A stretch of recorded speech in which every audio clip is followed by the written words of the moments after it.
Hello and welcome to the Movie Power Rankings show.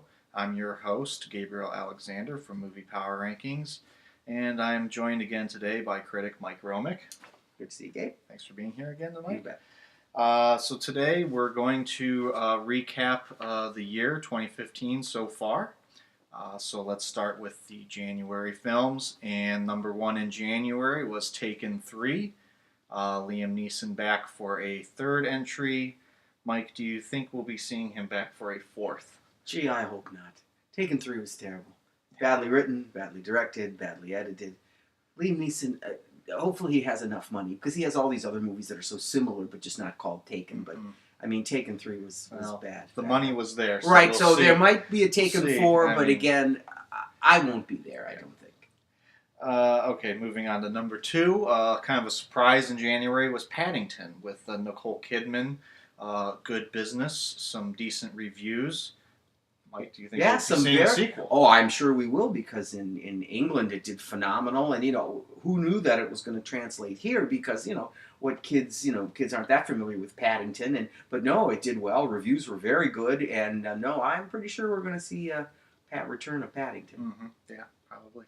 All right, number 3 in January was The Wedding Ringer, Kevin Hart. Another January comedy. In 2014, he had Ride Along, which was very successful.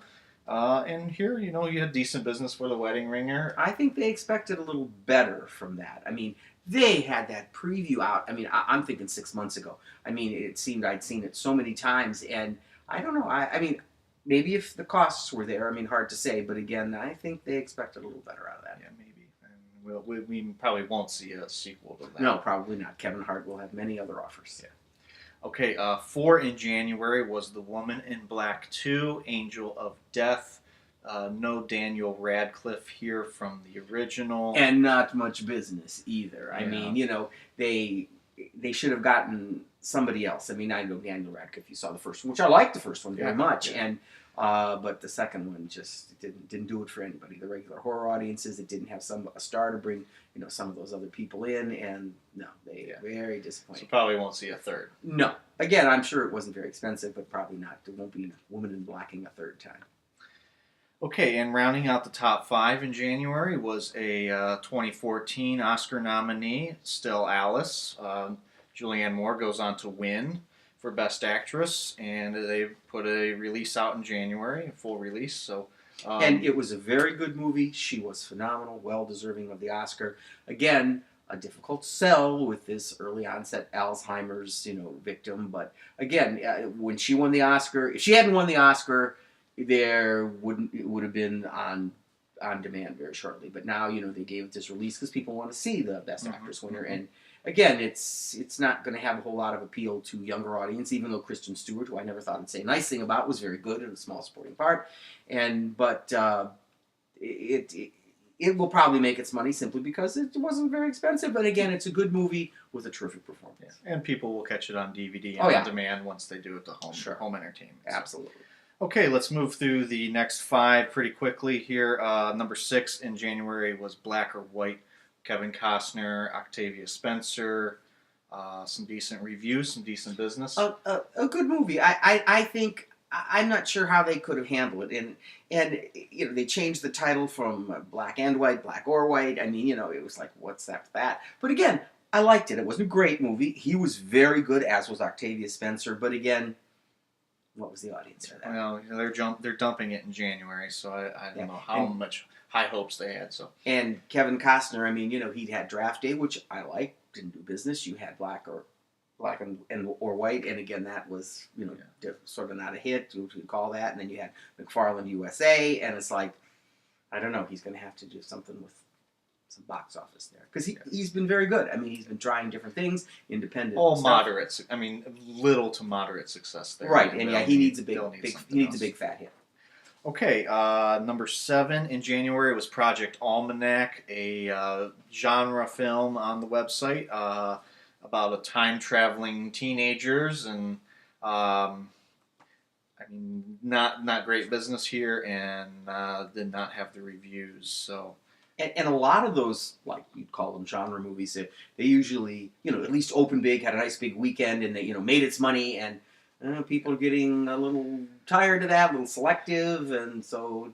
Yeah, well, this is January, so you're not going to see not too many strong films coming out unless they're holdovers from How last kind you are. Not too many strong films. Yeah. Okay. A dumping ground is what you're trying to say.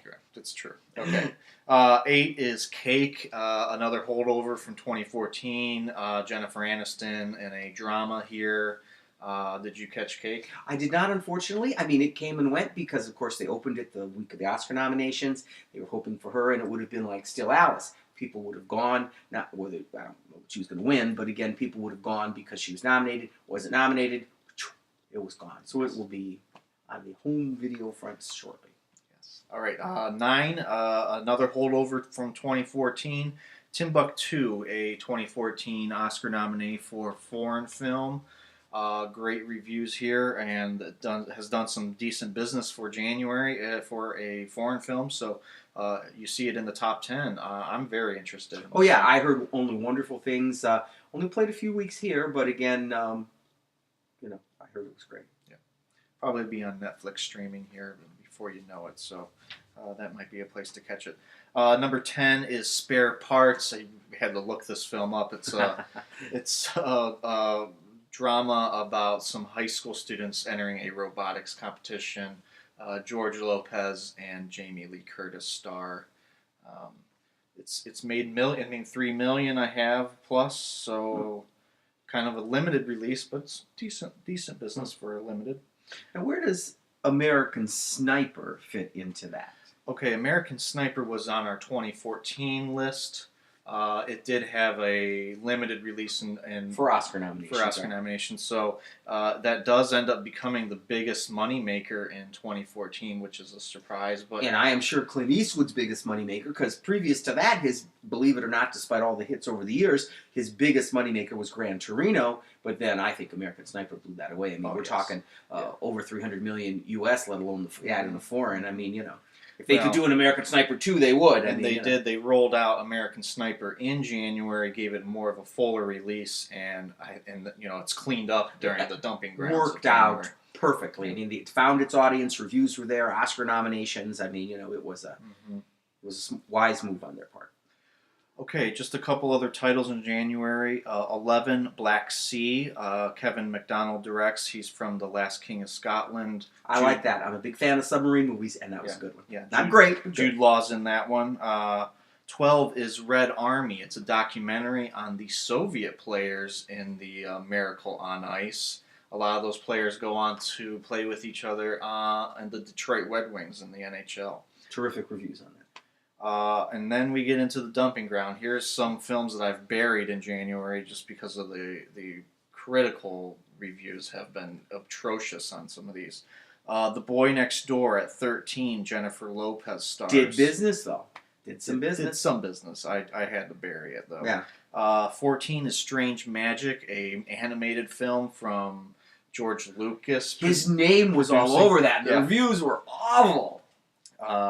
15, Black Hat. Michael Mann and Chris Hemsworth in this, but reviews were terrible. And it was a terrible movie. It was hard to watch. It had a good cast that was wasted. I mean, a bad story. I mean, it wasn't even, I think it was barely over 90 minutes, and I couldn't wait for it to be over. It was Michael Mann scraping the bottom of the barrel there. Sadly, it seemed like it was going to be good. It was not. Well, and there's more. 16, Mordecai with Johnny Depp. Wow. Terrible reviews. Yeah, he's doing the new Pirates, so we won't need to worry about whether he's going to have a big hit coming down the pike, because I think they're filming that as we speak. They're filming that. And 17, The Loft. Another one just dumped out in January. Terrible reviews, terrible business. But again, that kind of movie usually does opening weekend business. They don't usually worry about reviews, but it didn't make it. Okay, so that was January. So now we have February. February kind of had a little bit more moneymakers in that month. Wasn't there some movie based on a woman's book, 50 something or other? That's our number one film in February, 50 Shades of Grey. 156 million and counting. I haven't even updated these numbers for this weekend. So and cost $40 million. And there was like before it opened, they were concerned. I mean, are you out of your mind? A perfect release on Valentine's Day. They didn't need reviews. They had pre-sold tickets, like crazy. I mean, and yes, it had a big drop off, but I mean, they'll can't wait to get that next two in the pipeline. Yeah, there's more, I guess. Oh yeah, I guess it's a trilogy, but again, I guess our director will not be coming back, seeing as how there was some dispute with the female author who wants to do the new script, and I mean, it's like there's money coming over the transom. I mean, they're going to be very happy, but it's not going to be what you call like an easy shoot coming down the line, but still. And I hear our stars of that have asked for more money on the sequels too. Yeah, so. You think? Yeah. Okay, 2 in February was Kingsman: The Secret Service. I actually caught that. That was a decent action spy film. A lot of nods to other famous spies. Bond, But yeah, it was fun. Jack Bauer. Yeah, Jack Bauer, all these JBs. But again, it was fun. I mean, well, I wouldn't say it's great, but the technical stuff was good. There's a scene where, a very violent scene that is just laugh out loud funny, and intentionally so, when there's like some explosions. I don't want to spoil it for anybody.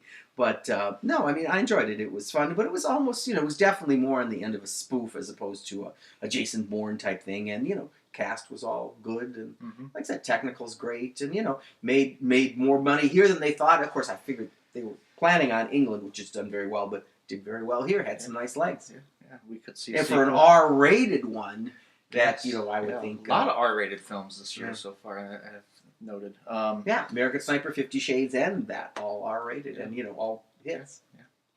Okay, 3 in February was the SpongeBob movie, Sponge Out of Water. I mean, who knew? I mean, I thought SpongeBob had gone by the wayside. Was I wrong? I mean, phenomenal business. I mean, and legs, and I mean, again, marketed correctly, and there was nothing else for kids to see at this point. Strange Magic had come and gone in a week or two, and there was people going to SpongeBob, and they liked it, and some of the reviews even liked it. So good release. Good timing. They and there'll be more SpongeBob down the road. I'm sure. Okay, 4 is Focus, the Will Smith drama about he's a con man, and Margot Robbie is in this as well. The gorgeous Margot Robbie, yes. Yeah. Somewhat successful at the box office. Some mixed reviews. Not quite Another Earth, but still not the big. I mean, it didn't even open big, and they had really promoted that. TV ads, early ads at the movie theaters, and I mean, I think they expected a lot more out of it because it seemed to be a very marketable idea. This this caper with who can you trust type thing, and usually those work pretty well. And you had 2 really big stars, but I think they were disappointed. I don't think it was a cheap thing to produce, so maybe foreign grosses will be a little more in line with what they hoped for. He's going to go on and do the Suicide Squad next, which that'll be some guaranteed box office. Oh, that will be an ensemble piece, So. Yeah. So he needs a big hit too. All right, 5 in February is Jupiter Ascending. The Wachowski siblings here. I mean, it made the top 5 because really the rest of the month wasn't that great, but still a major disappointment. Yeah, very expensive. I mean, pushed back 6 months or so, re-edited, reshot, saying they were doing some more special effects. But I mean, reviews were brutal, and the preview was even disappointing both times they tried to do the release, and after Cloud Atlas, which I liked very much, and Jupiter, I mean, it's going to be hard pressed for them to find a big budget thing, so maybe they go back to those indie roots and Bound and. Well, I think they have a show on Netflix that they're producing. Yes, and yes. a kind of a sign of things to come was this was originally a summer 2014 release, and when you move it back to a February date. They probably didn't have much faith in it from the beginning. Again, and they were going to try and salvage it because of the cost, and sadly, but it might do very well for it. It's hard to say. I mean, Okay, moving on. We talked about him earlier. Kevin Costner, number 6 in February, McFarland, USA, about cross-country runners. So he's kind of covered every sport there is. I don't think he did high lie. Yeah, but right. But I mean, again, this is a family film. Disney produces it. Reviews were good, but didn't quite find the audience they hoped for. But again, supposedly was sort of a feel-good type thing, and And again, Yeah. needs a hit. Reminded me of Disney also did $1 Million Arm last year. Kind of John came Hamm. and went, and And $1 Million Arm was the same thing. It was a feel-good sports movie based on a true story, and I thought it was good. Not great, but good, but never found an audience. And that was sort of pricey with that went to Japan and stuff. So. all right, 7 is The Lazarus Effect with Olivia Wilde, a horror film. Did you say horrible? Oh, you said horror. I'm sorry, Horror, I misheard you. horror, yes. Bringing kind of a flatliners thing here. They bring her, Olivia Wilde, back from the dead. Hence Lazarus. Yeah, I got it. Yes, yeah, and things don't end up well. But in addition to not ending up well at the box office. So. Yeah. No Lazarus Effect 2. Oh, no. That won't be coming back to life. Okay, more disappointments in February. Seventh Son, a fantasy film with Jeff Bridges. He needs a haircut. But anyway, yeah, lots of money spent on that, and it's YA type thing. And, they're just trying to catch the Twilight, the Insurgent, the Hunger Games, and, you add that and The Giver, and, the Host. It's just, oh my. Well, I'd say this is a little bit more fantasy rather than. I mean, those are YA fantasy films, but I think they were going for a different kind of audience here. Bring in a little more of the young man audience Yes. in. Well, that didn't work out for them. All right, moving on to number 9, Hot Tub Time Machine 2. Do we need Hot Tub Time Machine 2? Well, depending how cheap they made it for, no John Cusack, and so I don't know. I mean, I don't think there'll be a 3, but again, if they kept it really cheap, it might do well on video. We'll see. So. It's at 11 million now. I wouldn't say that's very successful. Well, but again, they could have made it for 5. Okay, and rounding out the top 10 in February, The Duff. Duff standing for Designated Ugly Fat Friend. I'm not a fan of that term or phrase. But again, it's meant to, she turns out to be good and people like her. And again, depending if they kept it cheap, and that might do well on, It's done some business. I mean, 26 million. Oh, yeah, so and it probably, that probably didn't cost much. And so, it's a profit. I don't know if we'll do a Duff 2, but again, they were probably very happy with that amount. And then some interesting movies out of the top 10. 11 is What We Do in the Shadows. Jermaine Clement's getting some good reviews. Heard great things about it. Yeah.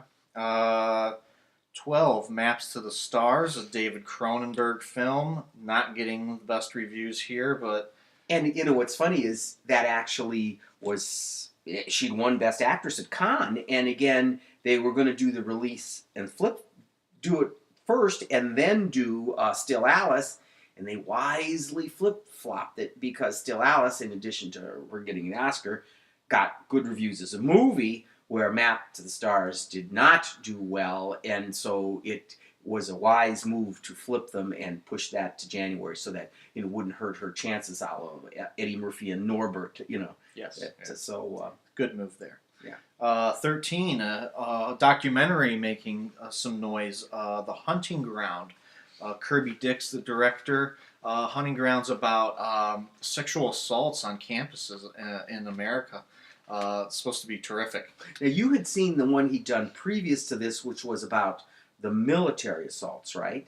Wasn't that his previous documentary? I don't know if that was the same director, but yes, it's kind of the same subject there. But yeah, different background. But yeah, I heard that was excellent. And Hunting Ground, I mean, that sounds phenomenal. Yeah. Sadly, the people that need to see that probably won't see that. Like college administrators. There you go. Okay, 14 is Wild Tales, a carryover from 2014, 2014 Oscar nomination for foreign film. Supposed to be great, different little stories, I guess revenge motivated, produced by Pedro Almodovar, and I mean, I'm very interested to see that. And number 15, last one we'll talk about in February, is 71, a film set in 1971 in Ireland during the Revolution and the violence taking place there, and it's supposed to be a terrific film, getting good reviews. And our star from Unbroken, great reviews, and no, I'm very interested in that, and won some awards over in England, because of course it was released there first. Okay, so that's it for today. Stay tuned. We'll be doing a March recap show, and then we'll also be doing a preview for the April films. including Fast or Furious 7. So thanks for watching. Check us out on Twitter at MP Rankings, Facebook Movie Power Rankings, and see all the lists at moviepowerrankings.com. Thanks for watching.